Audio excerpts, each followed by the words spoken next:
You're watching the Movie Dawgs. We bark about the movies and nothing but the movies.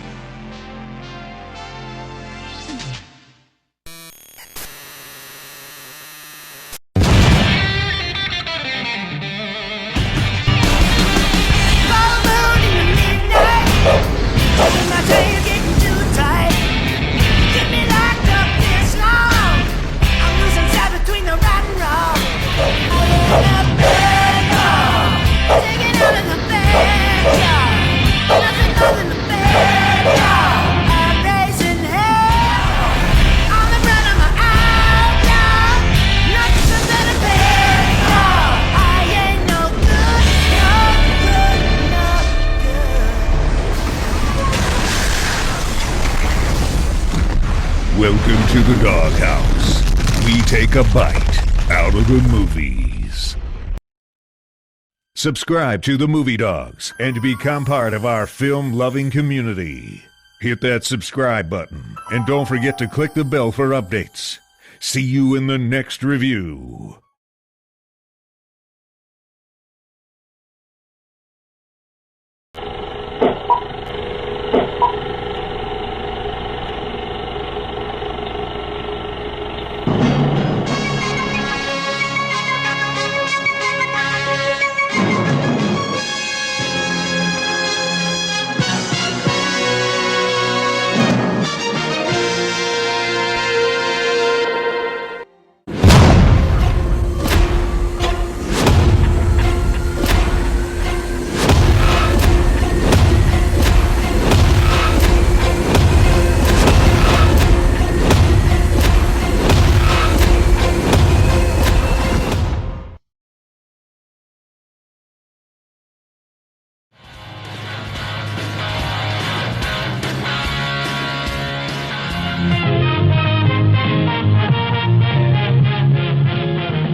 Please welcome, for the 100th time, your hosts, William Baxter and Joshua Church.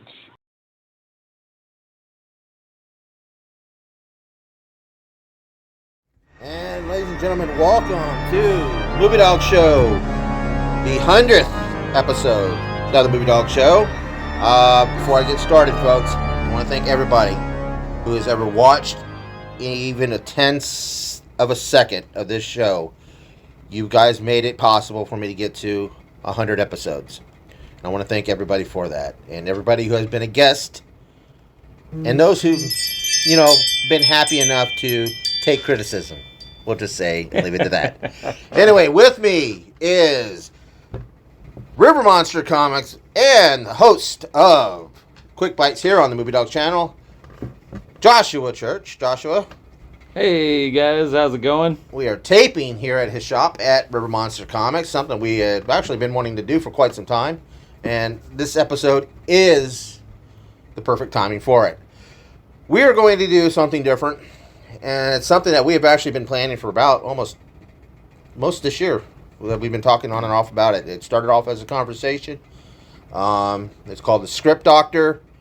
Basically, it's not a what if somebody had done it right. It's how we would have done it right type of scenario. So, Josh, go ahead and kick it off. What is exactly what it is that we're doing? All right, so we are going to be tackling something that's near and dear to my heart, and something that I feel like has been very lacking for a long time, and that is the classic Universal monsters. Everyone knows Dracula, Frankenstein, Mummy, Wolfman, Bride of Frankenstein, The Creature, like all of them. They've been languishing for years. The original movies are classic. They're iconic. Everybody knows them. Even if you've never seen it, you know the iconography, you know the images, you know the actors, you know the vibe. Now, granted, some of those movies were accurate to the novels and stories that started them, and some weren't. But they all were iconic and set the tone, and they've been left in the heap for a long time, there was attempts to create a dark universe that failed miserably, but we'll get into that multiple times. There's been reboots and rethinkings, and we just thought, I don't understand why they can't get this together. We can figure this out. There has to be a diagnosis and a cure, and we are here to do that. A very, very well try. But, Josh, how are we going to start this off? When it comes to the main characters in this universe, we have, of course, Dracula. We have Frankenstein's monster. We have the Mummy. We have the Wolfman. We have the Invisible Man. Even though I don't really consider it, but they do. The Hunchback of Notre Dame. Mm-hmm. We have the Phantom of the Opera. We have Dr. Jekyll and Mr. Hyde. And Van Helsing. Mm-hmm. So, and all these characters have had their own movies in some form or another. Now, I think the latter ones were something that you can possibly worry about maybe in a phase 2. Make prequels out of them. But they can be used as supporting characters in other films. But as I just told you before we started, our end goal, our end game should be House of Frankenstein. That is where we need to at least end what would be a phase 1. Mm-hmm. Maybe then we can talk about the phase 2 or something like that. Yeah. But I think when it comes down to it, what Marvel got right, they had their final solution. Mm-hmm. Everything else building up to one or maybe now 2 movies, which was Infinity Wars and Endgame. Mm-hmm. So, first and foremost, how would we put this together? Where should we place this? Should this be a hodgepodge of different eras of history when it comes to technology? Can it, something like how in the Marvel Universe, the technology that's in it does not exist for the most part in this real world, especially when it comes to Stark technology and PIM technology, and of course now Reed Fantastic Four technology. But where would you think we should go? How should we set the world itself? Personally, I think the best way to do it. The last time they tried to set it in the modern era, and they tried to do it through a modern lens of it's in the now. I think the most successful versions of these characters have been in an older time, of the time in which they were crafted. So 1800s, or early 1900s, that era. Mm-hmm. The beginning of the Industrial Revolution, the science could be anything kind of era, right? Of Tesla coils and... So basically it would be a very modern Victorian age. Yes. But we don't have to necessarily have to abide to the Victorian rules. We can almost do what they did in Wild Wild West back in the day. A little bit, yeah. Kind of exaggerate the technology a little bit. Which, again, the original movies did. Yeah. Where you're like, we just got lightning and all kind of shenanigans and switches being pulled. We don't know what they're doing. Yeah. And from what I've seen, I feel like the new Del Toro movie is on that same kind of path, which is nice. It's nice to see that they did almost exactly what I was hoping. That's like if Nicholas Tesla got a little too cuckoo. Like a little bit, where you go, keep the vibe. The vibe of the original movies, the vibe that people like. That's what, when people think of, it's the reason why you look at classic as an artist, like the classic art that you see for Universal Monsters.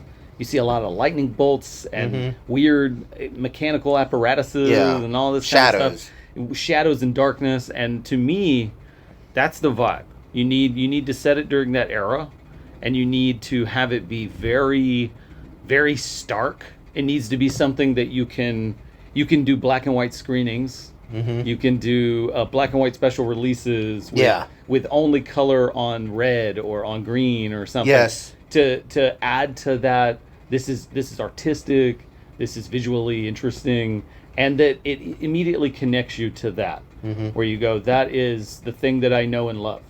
And not necessarily we have to completely rethink it and it has to be completely a new different thing and we have to twist it and change it. You don't need to do any of those things. You keep it classic, but you're building a world. You know, and you start with, you know, honestly, I would start with either Dracula or Frankenstein. I would agree with Dracula. That would be the ideal thing. Yeah, because he's kind of the big bad anyway. So maybe you set him up, and then you start working on other characters. You get them established. And again, I would only focus on the big ones.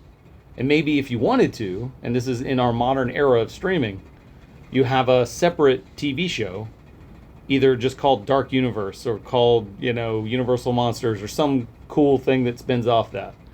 And that TV show does little mini things about like an anthology thing. Yeah, where it's like an anthology thing, maybe 3 episodes telling the story of Dr. Jekyll and maybe a couple episodes about the Invisible Man or whatever you want to do to flesh out the world. And then you can put them in the movies and it's fine. But I think the biggest thing for me is keeping the vibes, keeping it classic, accurately bringing these characters to life as they are known to be in the books and as you know they are.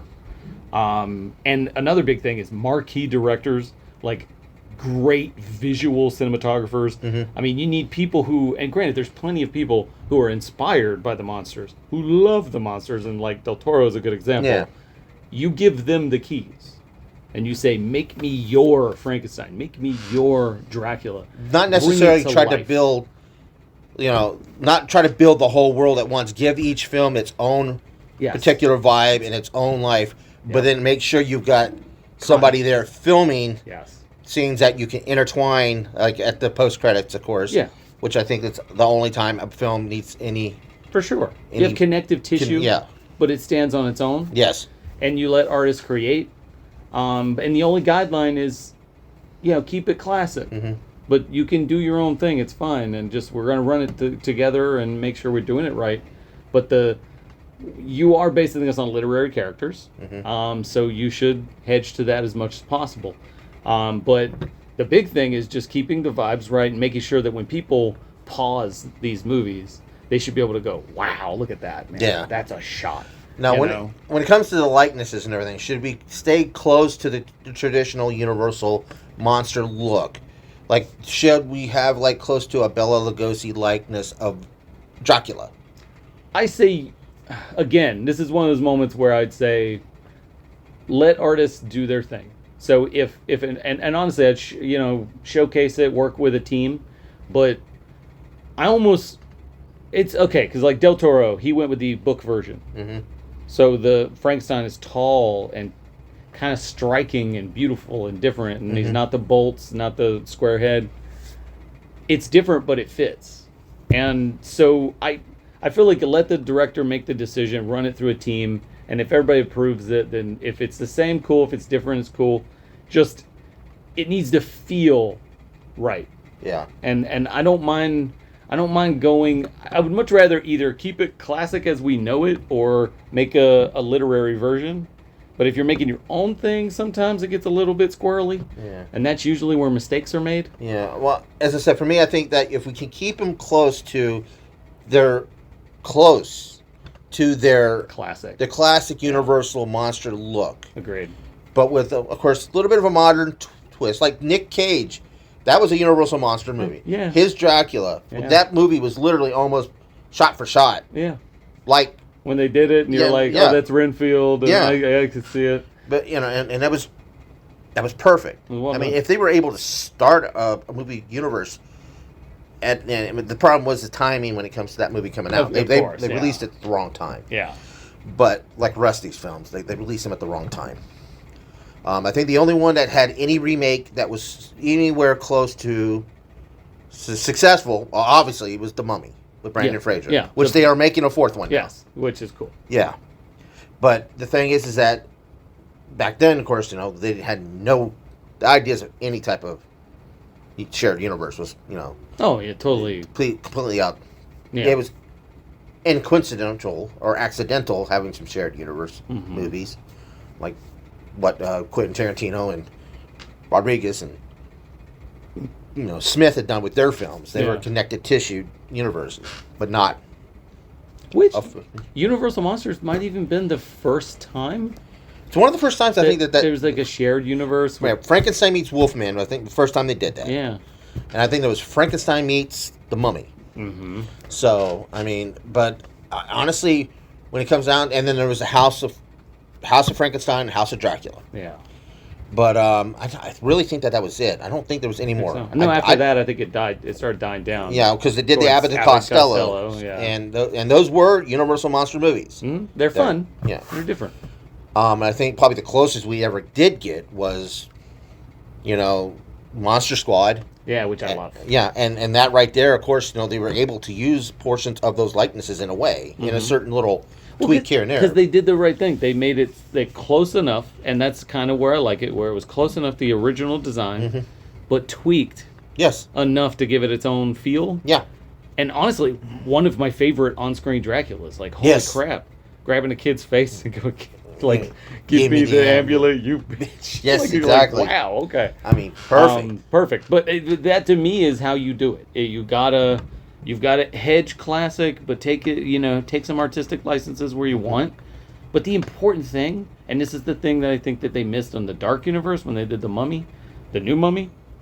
Tom Cruise is screaming. Oh well, I love Tom. Yeah. For all his wackiness, the man is a good filmmaker, or a good actor and producer. Yeah. It is one of those things where I go, Just that world was not working, and as much as I don't mind Dracula Untold, it's okay. Mm-hmm. I enjoyed parts of it. I think the love story part of it worked. Agreed. With Luke Evans. Luke Evans just has... I hate that he doesn't have a damn good movie role. Oh, I know. He's a great actor. He's a great actor. He doesn't get enough love. Yeah. I thought he was fantastic in the movie, and I think that the love angle was really well done. Mm-hmm. And there's some good effects in it and stuff. Yeah. But the thing that they were trying to build, it just didn't flow right. And I think it was because they were trying desperately to make it something it's not. Yeah. And they weren't really focusing on the main thing that you should be focusing on, which is make quality stories that are engaging and that remind you of the stories of which they came from. Right. And as long as you can do that, then you can tell you can make a good universe that's shared, that people love. And I mean, the thing is to think that the Universal monsters have been around for as long as they have. They haven't had that many good iterations. Mm-hmm. But yet, my shop is full of Universal Monsters art. Yeah. I love them. There's sideshow statues and Hot Toys figures and all kind of crazy stuff, and art and masks and T-shirts. The calling is there, yes. The love of these characters is there. The fire of fans that were inspired by them is there, and the fact that there's still that much of a love. And the comics are absolutely spiking. Like, every version of them has been classic and amazing and great. It's a perfect time to go and revitalize those worlds, but you got to take care. Yeah. And I think sometimes Hollywood's too quick to just go, shoot it, get it done. We got to compete with Marvel, got to compete with DC. It's like, just make good product and then connect it out and build it. But absolutely keep it classic, keep it beautiful, quality over quantity, and focus on what made these things great in the first place. Stop trying to reinvent the wheel. I think the problem was Alex Kurtzman. Alex Kurtzman, and not to ruin the phrase that we are using, I wouldn't say he's a script doctor, but he's a script hopper. He'll hop onto something that's already been kind of established, put his name on it, come up with a few ideas, kind of loosen everything in and say, I'll take this, I'll take that idea, I'll take that, and I'll smush it all together, and then I'll get my executive producer credit, thinking that I'm, worth the shit that I'm actually not, and ruin it. And then when I'm done and I'll fail on this, I'll go and I'll fuck Star Trek up too. But that's another story, folks. Yeah, but that is a story for another time. We'll put maybe 100 to episode 200. Yeah, exactly, 200. When we're very gray and very Santa-ish by that point. No, but okay. Now, who is okay? Obviously, we're going to have our main villains. Yes. Will we heroify Dracula, or should we make him the Thanos of this universe? I know, that's a hard one. I mean, he's an easy one to make the villain. Because he usually is. He's usually the ringmaster. the one who's putting all the bad guys together. Now, it would be really interesting to make him not, or make him seem like he is, and then he's the one who's like, no, there's too much. The reluctant hero. Maybe? Yeah, like I have to stop this because I can't have any threats to my power. Yeah. I think it might be actually kind of interesting to have the scientists, like Victor Frankenstein. Victor Frankenstein. Yes. And the Invisible Man and some of those guys, the science side of it, because this era was the rise of science versus mysticism. Exactly. And to go with that theme, where Dracula feels threatened, because Thor used both.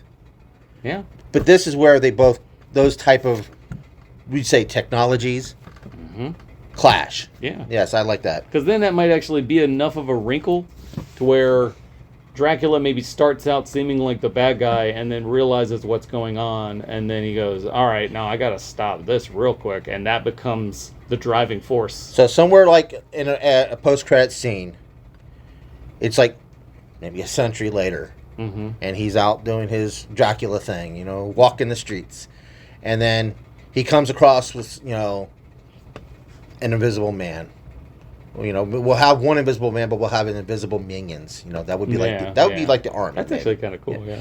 And then Spies. he comes across one, and he does away with it. Because he's Dracula. He can sense, he can see, with different vision than most, and he realizes that hears his heartbeat. Yeah, and then then somebody comes across him like a watcher, like maybe.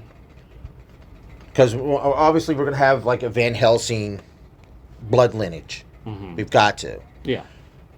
But this is where the conflict is that these bloodlines and Dracula are always going to be a conflicted source between each other, but they realize there's a greater threat now. Because we'll have to say, like, okay, vampires in this universe, maybe the vampires are picky to a certain degree when it comes to their type of blood.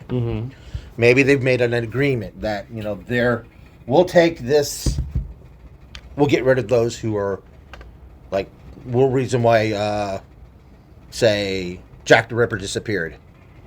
Dracula, or one of his minions came in and disposed of him and got rid of him. Yeah. As I said, he's a reluctant hero, but he's not a man of, he was a man of, if you read, in the original book, he was a man of God. And that's still his conflicting, you know. He's in this prison because of... He's like a dark anti-hero. Yeah. He's tormented. He's in a prison because maybe he made a deal in weakness with the devil or whatever. And he's damned, but his humanity still burns within him. Yes, he's still... And that's why, when he sees the cross, we can explain the cross, why the cross hurts him. Is because he's conflicted, he's hurt, and he's upset that he may have made this deal. And it's his separation from God that hurts when he sees the cross, or when the cross is nearby. Yeah, especially because you could blend in Mina Harker, and they could have this like tragic love story, or you actually keep the original story canon, and then she's reincarnated again. Yeah. And then again he comes across her. She is a Van Helsing. There you go. Yeah, there you go. And then you have this whole like... That's why the bloodlines are so connected. Yes. And I think that would be very fun and interesting. And I think that it would be enough of a change that people go, oh, okay, I like that. And it would allow for you to, if you did a House of Dracula, a House of Frankenstein kind of like story, like big cap endings, they could be throughout the centuries. Like you could move towards the modern and end it. And that would be really kind of neat. I mean, because I think what's the thing is that this universe has to have a complete ending. Yeah. It's something that I don't think should go on and on and on for 20 years. Especially because you could do that, and it's something that's never been done. Yeah. It's like you could have a beginning, a middle, and an end. Yes, and keep the themes of these characters at the core of where they end up and where their ending goes. The monster, Frankenstein's monster, joining with Dracula to... Maybe in the House of Frankenstein. Yeah, to end Frankenstein once and for all. To go like, he has lengthened his own life with the same science that he brought me back. Yeah, and he he wouldn't agree to make my bride, and then he did, and then she didn't love me, and it was a whole thing. And it's like he's still carrying that anger. Yeah. And he still feels like an isolated loner, and nobody loves him. And it's like Yeah. you have this kind of tragedy of him. And I think it would be really cool building on each of those characters and getting them to that end game. Yeah. To where they can finally be at peace. Like, you know? now when it comes to we bring in the mummy, Mm-hmm. how would we do that? Yeah. How would we do that? Because, you know, I'd say we let Brandon Fraser and Mummy happen and everything. Yeah. Let them do their thing, just like what they're doing with the Batman. Yeah, of course. With, where it's its own, yeah. it's a separate universe. But how would we bring our Mummy into this? I mean, obviously, thousands of years ago and everything, Mm-hmm. we do most of the traditional origins. But I said we bring him in that he's already there. Yeah. That he is basically kind of like almost parallel to Dracula. Yeah. He has to go eventually during, like, at a certain point in time, he's got to go and put himself in the wraps and stuff like that. That's actually smart, yeah. Yeah, and he has to be, but he can still move around. Like Dracula, he can ship shape. Yeah. You know, or Where he shape can become Ardeth Bay and Yeah. and be a normal Yeah. and kind of blend. Yeah. And then sometimes he's back to being Emotep and Yeah, he's almost kind of like I would say maybe not artistic, but what's the other one? The other thing that's close to being autistic. Talking about like He's just like almost socially awkward. I'm trying to remember the term that. it's the one, the burgers, right? Like right? Yeah. That's the one. Asperger's? Asperger's syndrome. Yeah. Yes, something like that. That that's something that he already had, like, as a youth, of course. Yeah, but stuff. back then it wasn't like that's what made him a priest. Yeah, exactly. Was he was socially Yes. distant and didn't care. And I guess, But he only cared about Anaxuna Moon. Yeah. And that was his thing. Yes, but he still has that, Yeah. even with all this mysticism and power and everything. The arrogance cannot be overcome by his simple human, trait that he. Well, it'd be really cool having him through the times, through the eras, awakening and looking for her and not being able to find her and going, well, I must sleep again. Yes. And crossing paths with the other monsters and knowing what's going on in the world, but just going, I don't need any of y'all. Yeah. I'm gonna sleep. Yeah. And then comes into the story maybe in that first chapter ending in the 1900s, like you have like they found maybe we him. did that in maybe Frankenstein. Yes. They started discovering the tombs and looking at the tombs. and he's like, I'm not going to get involved. I'm He's sleeping. forced Yeah. out. Yeah. Or he can say, we can do, as you said, he like maybe in a post-credit scene in Dracula, because Dracula knows of him Yeah. because they've been around He's for like, so I long. found her. Yeah. I found Or her he can not say to the that moon. and says, I have information, but I need your help first. We have a new threat. And he's like, don't wake me until you find her. Yeah. And then, Yep. go, and then you can and say then that's the mission. Dracula be like this, understanding, Yeah. because he would probably have done the same. Or Yeah, probably 'cause he has gets done it, 'cause this. he's Yes, looking or for he the- has done the same too Yep. himself. He's looking for Mina, his Yeah. love, and all of this. So, and of course, that right there, that is your, Connective tissue. That is your Cap and your Iron Man. Pretty much, yeah. Your Tony and your Steve And Rogers. of course, like Frankenstein's monster is the Hulk. Yeah. It's very much that. Now, what he was based on. now when it comes to the creature of the Black Lagoon, it's gonna have to be obviously separated, but a connected tissue. It's gonna have to just be the monster movie. Yeah. But we can have it where the Invisible Man and Victor Frankenstein's group captures him Yes. and starts cloning him. Yes. Starts making an army of Yes. creatures Yes. that they can use. Because then they'll have their Invisible Men. Yep. They'll have... Because Victor does not want to go back to do what he did with Frankenstein. No. Monster. Because he knows the error of his flaws. Yep. He now knows... Because, again, this is the... They can't be expand. smart. Yeah. Yeah. It's got to be expanding. It's got to be cloning. Of course, we're doing this centuries before cloning becomes a thing. Yep. But, again, the getting to play around with the timeline and the technology, because we don't know what technology really had been around before us. No, and him playing God. Yes. Him being like, I created a creature, a man, with thoughts and feelings and a heart. Mm-hmm. I don't want to do that anymore. I saw the error of my ways. I'm done trying to control. I want creatures I can control fully. Mm-hmm. I want creatures that are mindless, that are just on instinct, and I can control them. And so that's what he does. He can throw fish at him occasionally. Pretty much. He just takes a creature, and then he starts making hybrids of them that could survive out of the water. And now all of a sudden you've got this army of different creatures that have been hybridized by Now, but what we do to make this creature, because he's basically a creature that lives on instinct, as you said.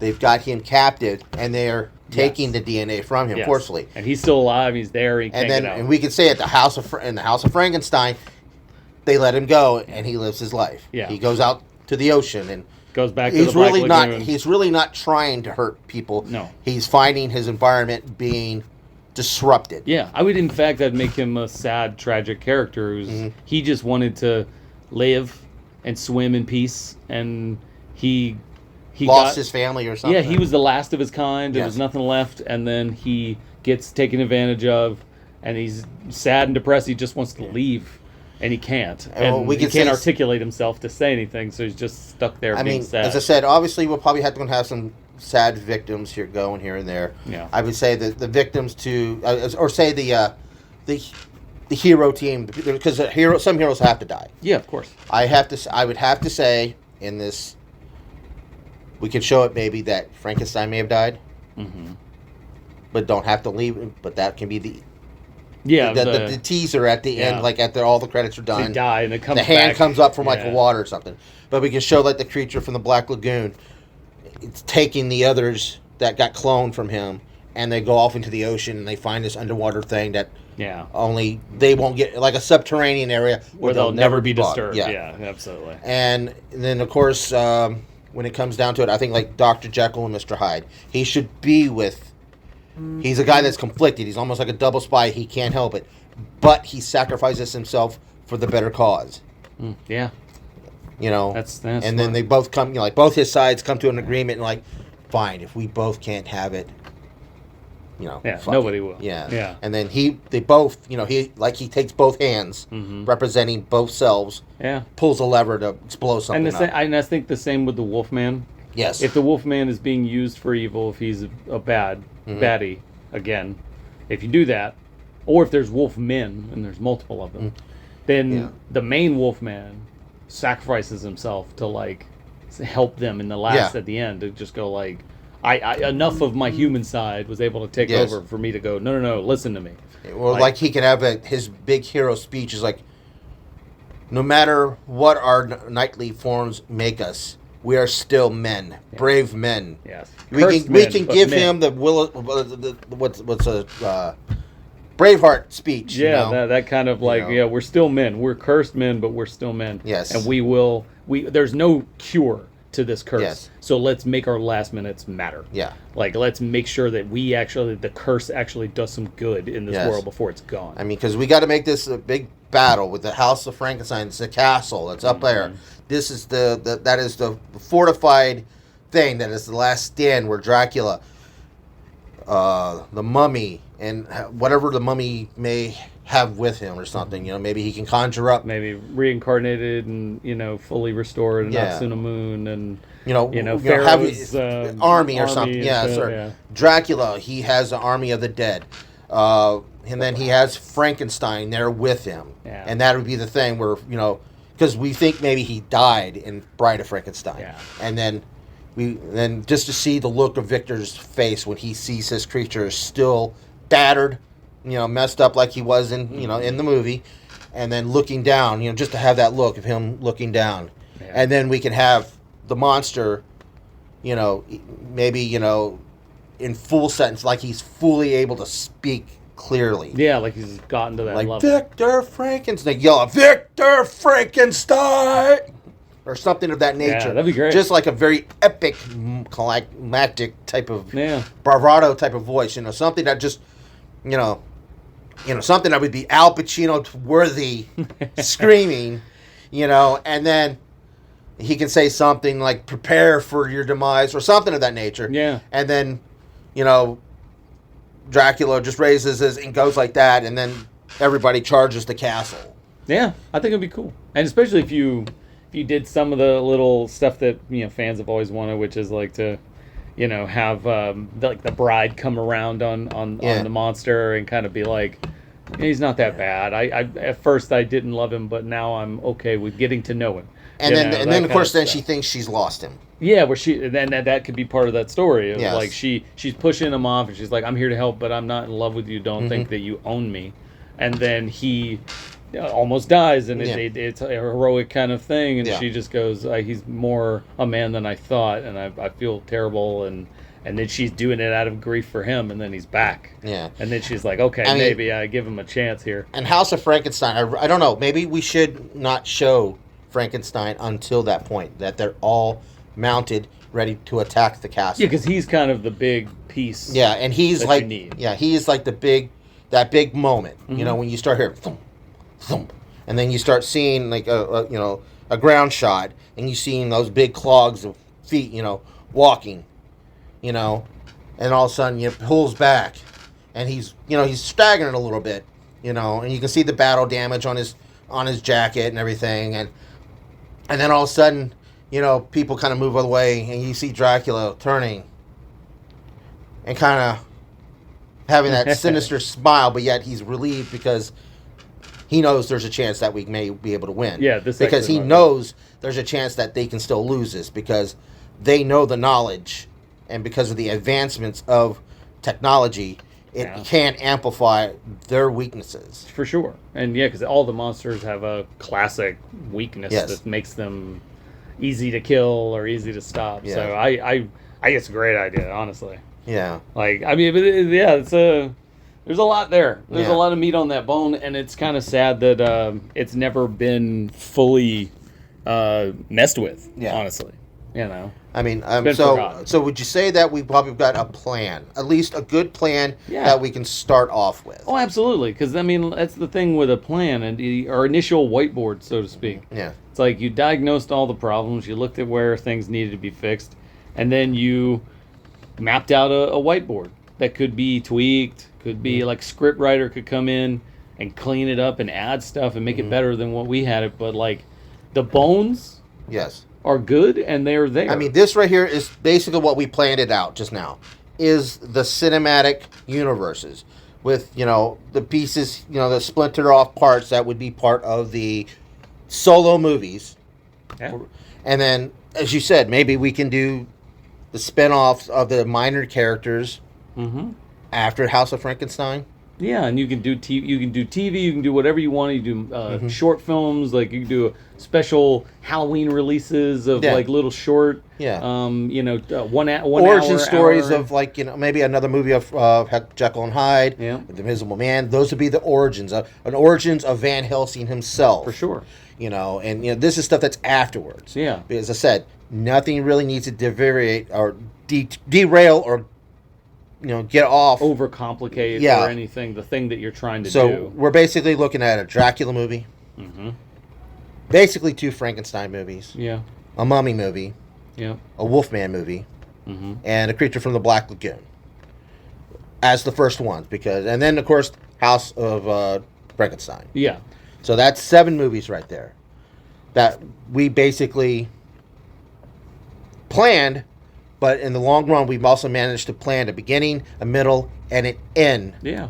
When it comes to this universe. Yeah, you're looking at pretty much... If we wanted to end it this way. Yeah, you got it pretty much anywhere from 4 to 5 films or 8 films of a solid arc of telling all the story of that dark universe and done in a way that is true to the characters of who they are, that's unique and different enough and takes a spin on things that people go, oh, I haven't seen that yet, and are cohesive enough and interesting enough that I think people would be absolutely ready to put asses in seats, so to speak, and have their popcorn and enjoy the hell out of it. Plus, it has that Lord of the Rings marketability of you get to sell this movie twice because you can go, we're doing it in color.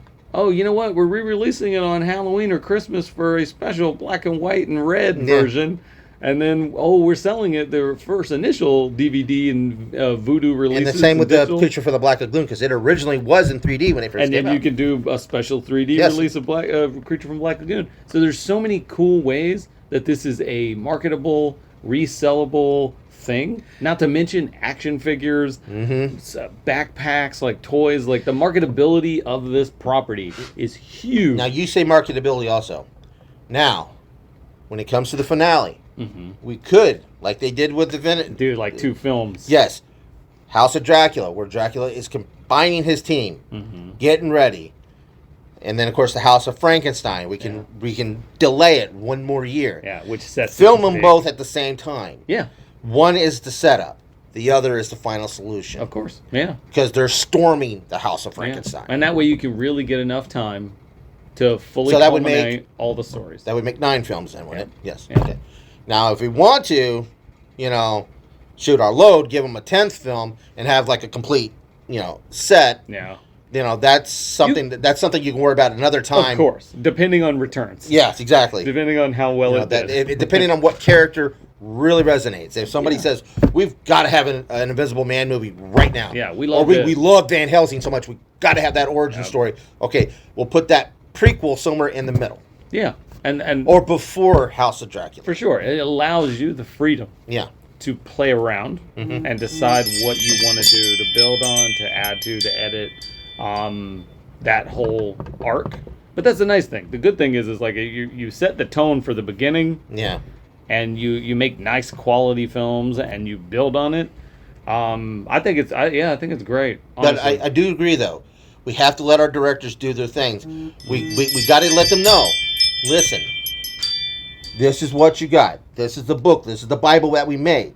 We want your vision, but don't make it so complicated to where it's going to put everything in plan. We want this plan. This plan works. We know it is deep in our heart that this plan works. Yeah. Do your thing. Yeah. Don't be surprised that we start, because we'll let them know right ahead of time. We're going to insert our Easter eggs or our post-credit scenes. Yeah. So, and that's the freedom. And we'll give you the right to film them. Yeah. So it would match, and make sure that it matches your movie. Yeah. Because that's the one thing that kind of takes me off some of those Easter egg, those post-credit scenes. They don't. They never. Yeah, they don't go well. Yeah. If you got a serious tone film and then you put like a silly Marvel character in there, like that kind of ruins the mood of the film, don't it? Yeah. But again, give them their freedom to make it look like it. Already have. Here's the thing: you have one art director for all these movies. Absolutely, yeah. I think it's you give them. You get a whole art department. They have a job for at least a decade. Yeah. At least a good decade. And you say this is like it's almost like Peter Jackson did with Weta. Yeah. Where you had Weta, and Weta kept all of the Hobbit films and Lord of the Rings films under one kind of artistic kind of bubble feeling, right? Yeah. Now, granted, you're gonna have different directors, so they're gonna have like, well, I was thinking about this, but you make sure your art team is like, listen, these are the parameters, and I think that's the way it works best in cinematic universes. And that's and I'll say this: a Bible. That's why Kathleen Kennedy had problems with keeping directors. Yes. She wasn't communicating with them. Yep. You need to have a Bible. You need to have it written in stone of like, listen, these are the parameters of which you have to play and have fun. Like, and usually when you're working with licenses anyway, you're dealing with that anyway. Yeah. So you might as well just go, here's the red lines you can't cross. Here's the things you can and can't do. Exactly. And then bam, there it is. Now play in the margins. So we have to have a strong studio head for the Dark Universe. Damn right. Yes. You have to have a guy that's not going to bend to the knee to any other, directors, or as I said, as a person that has directed films before and that is very creative, I accept that as a challenge, because you challenge a director, they usually, especially when it comes to lack of budget, lack of technology, or lack of anything, they always come out on top. Yeah. That's why I think you should get a director that's had some decent hits on his hands. Yeah, agreed. Had some critically acclaimed films. and then give him like, here's a little extra money, here's the parameters, here's what you cannot pass, this is what you can do. Please make it your own, but please don't mess up what we have planned. Oh, agreed. Because you gotta also have to state with these guys, it's like, listen, the ball has been dropped on this so many times, and we can't afford this. We need this property. Now, honestly, because of what I've seen so far of, Guillermo del Toro's Frankenstein, I would almost go, I know that man loves monsters. I know he's got a great creature background. He's also had a lot of hits. He's a good director. He's a good director. He knows how to pick right people. And he's passionate about it. If I could choose a guy right now, I would choose him. And I'll go, okay, you're the guru over the top of this thing. Like if I was doing it today, and Frankenstein was the beginning of it. Well, yeah, okay. I would just go. You mean as him as being the head of the studio? Yeah.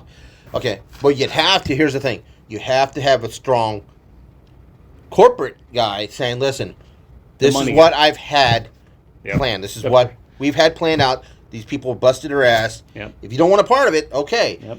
But we know that you are the one that love these characters, and that you are passionate about the Universal monsters. Yeah. Which he has been before. Yeah.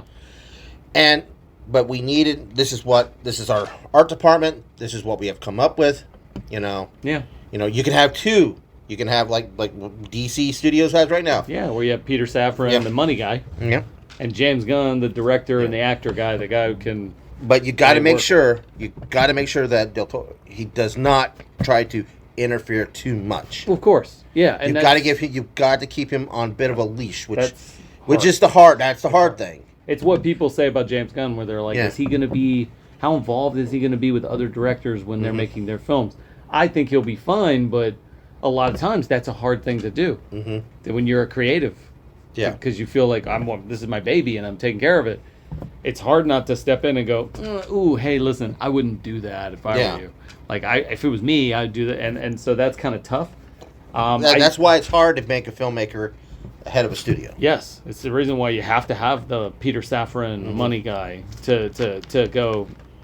Let them do their thing, man. I'd let you do your thing. Yeah. Make sure because when it comes down to within that, reason, Peter Safran has to have a little more power than James Gunn. Oh, absolutely, yes. And that's there's no way else around it. James is the creative mind. Because I have to say, overarching thing. Because he was given way too much creative freedom for Peacemaker Season 2.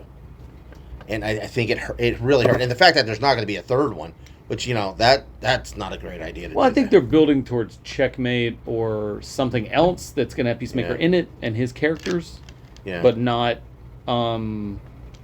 Peacemaker Season 3, I guess. I don't know. It's just the way they end it. I'd rather see the show get a proper ending. Oh, agreed, because it does feel like a anticlimactic. This ain't done. Yeah. This is not done. We have so much left on the meat on the bone left to chew. So what else do we have here, or do we think we covered pretty honestly, much? I think we covered pretty much everything I wanted to say.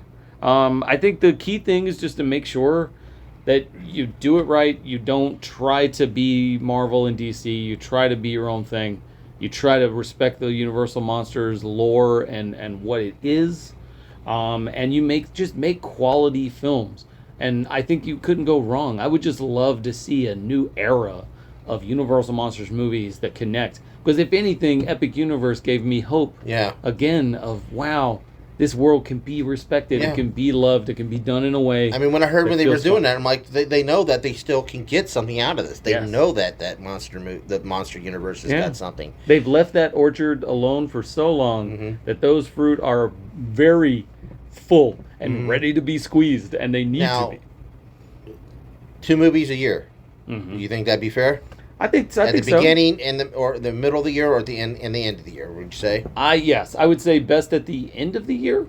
Make them your Halloween, Christmas era. Maybe New Year's at that point of the time, just because that would hit really good around that time. So they're not pure horror, but they're exciting movies. But they could be family things that people bring their kids to and stuff. Okay, I think it could be cool. Do you think we should get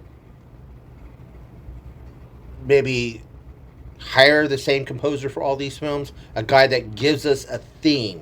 Yeah, I think so. Because, I you think know, it'd be those smart. monster movies do kind of have their theme. They do. That dun, dun, dun, dun, dun, dun. Yeah, they need to be big, like Yes. almost John Williams. So basically hire a heavy. composer that's going to have a job for about a decade. Pretty much, yeah. So that and keep him down and say, listen, we want you. You've got a job.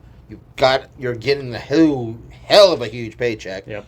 And you know This is gonna be your baby to and build we'll have this. you work with the directors. Yeah. But you can like basically say, give us one huge theme like we can use in the trailer that will, you know, basically what Marvel has for their opening credits. Yeah. Give us that.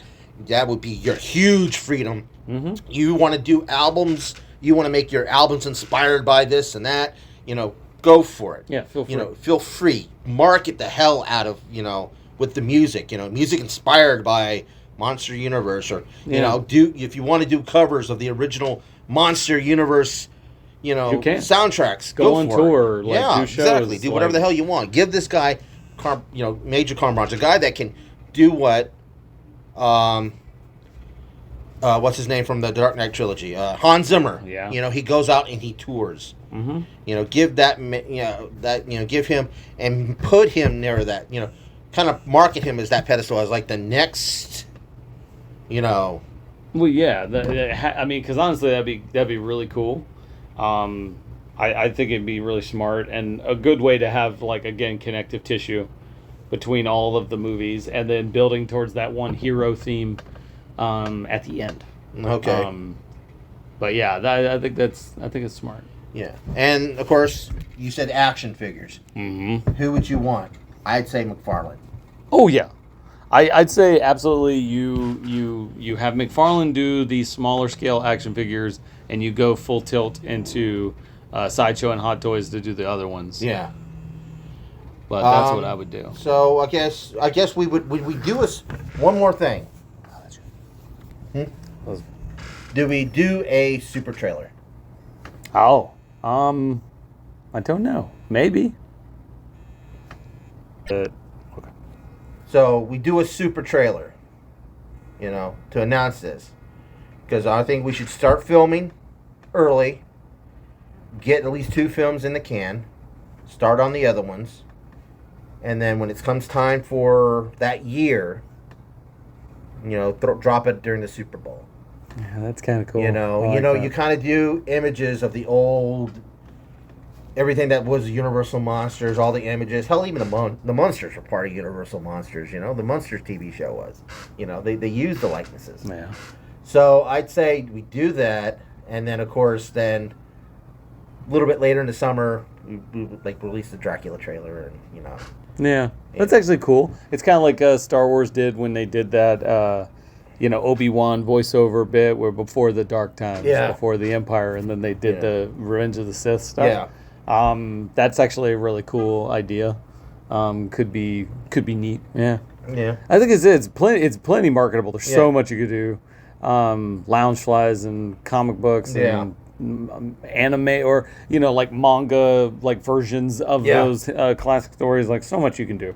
But I think I think it would be absolutely like a huge moneymaker. Yeah, I think so too. Yeah. Well, so I guess we've got our universe then. Hell yeah, man! Like we did it. We diagnosed. We threw out the medicine. We got it together. All right. The patient has got a heartbeat then. It's alive. All right. Well, folks, what is your thoughts? What do you guys think? How would you do your own universe? Down in the comment section below, I highly encourage you guys to do the same.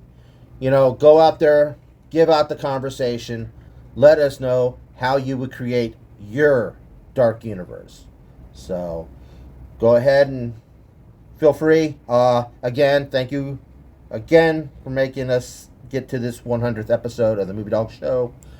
We appreciate you. And I'm as I said, I've been doing this. We're almost 5 years now. In January, we'll make 5 years that the show has been on, and of course 10 years that this channel's been operational. So I appreciate everything, folks. We'll get all sentimental next month when it comes to the anniversary show. But again, I appreciate it. Josh, again, appreciate it. I love this idea. I hope we can try to do this idea a few more times. This is possibly one of the most original ideas I think that has come around. I think on YouTube. Maybe there's somebody else that done it similar. Don't know. Bullets on Broadway is a great channel that talks about the what if something turned. The plans had worked the way it was supposed to work originally. So, but again, this right here, the concept of us building a universe that I feel personally we could really make it work. Yeah. So, but anyway, folks, don't forget, like and subscribe. Subscribe away. This has been a hell of a damn great year, and October was an awesome month for us. So this is just a little bit of the extra for you guys for giving us a great October and great reviews. And again, folks, it was our opinion. It's our opinion. We're sticking to it. So, all right, folks. Josh, thanks again. No problem. Happy to be here. We appreciate you guys. Thanks for listening to Quick Bites and all the other stuff on the channel. We appreciate the heck out of it. Billy for bringing me in. And this was fun. I'm glad we were able to do this. Hope we get to do it a couple more times. And hopefully next year's as good as this one. But keep it spooky, guys. All right. Well, folks, it's all the time we got here on the Movie Dawgs Show. Thanks for watching. And please keep on watching. Hey, like and subscribe. Be sure to check out more of the content on the Movie Dawgs channel. All the reviews and cool remarks and cool guests like me, Josh Church, the owner of River Monster Comics. We are in Denellen, Florida, so if you're ever in the area, come by and check out the shop. Get some cool nerd stuff, comics, pops, toys, whatever. And swing by and just have some cool conversations about movies and all things pop culture. We appreciate you. See you soon.